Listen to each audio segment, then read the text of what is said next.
YouTube করা, প্রতিদিন voice over দেওয়া, কী বলবো জানি না। যাই হোক, দিনের শুরুটা আমার প্লিক্স হেলথ ড্রিঙ্কস দিয়ে শুরু হলো।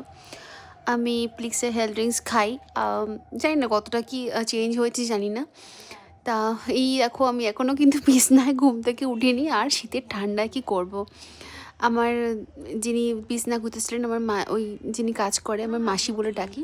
যাই হোক, তো উঠে স্নান করলাম, ঠাকুর গুছোচ্ছিলাম, দেখলে ঠাকুর গুছোলাম। আর এই যে আমার ছোট ছেলে, ঠিক আছে, এটা আমার ছোট ছেলে পেপ। তোমরা আগের ভিডিও তো হয়তো দেখেছো, ওর সাথে একটুখানি আদর করছিলাম।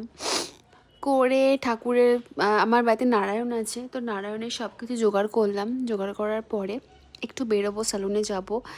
তার আগে এই দেখো, আমার বাড়ির রাধাকৃষ্ণের ছবিটা কি সুন্দর না, ঠাকুরের মূর্তিটা আমার খুব ফেভারিট এটা। আর এটা হচ্ছে বুদ্ধদেবের মূর্তি। আর এইটা আমি মেলা থেকে কিনেছিলাম, যেখানে পৌষ মেলা হচ্ছিলো সেখান থেকে কিনেছিলাম এই গাছটা।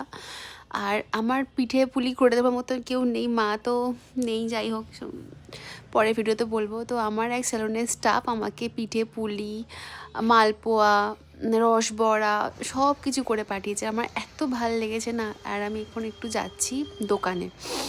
যাই হোক, পিঠে পুলিটা খেয়ে না খুব শান্তি হলো। ভালো করেছে। আমি সেটাফিলের ময়শ্চারাইজার নিয়েছি। এত পরিমাণে দাম বেড়ে গেছে, সেটাফিলের ময়শ্চারাইজার ইউজ করো, স্কিন কিন্তু খুব ব্রাইট করে। আর নিয়ে নিয়েছিলাম এই কাজলটা।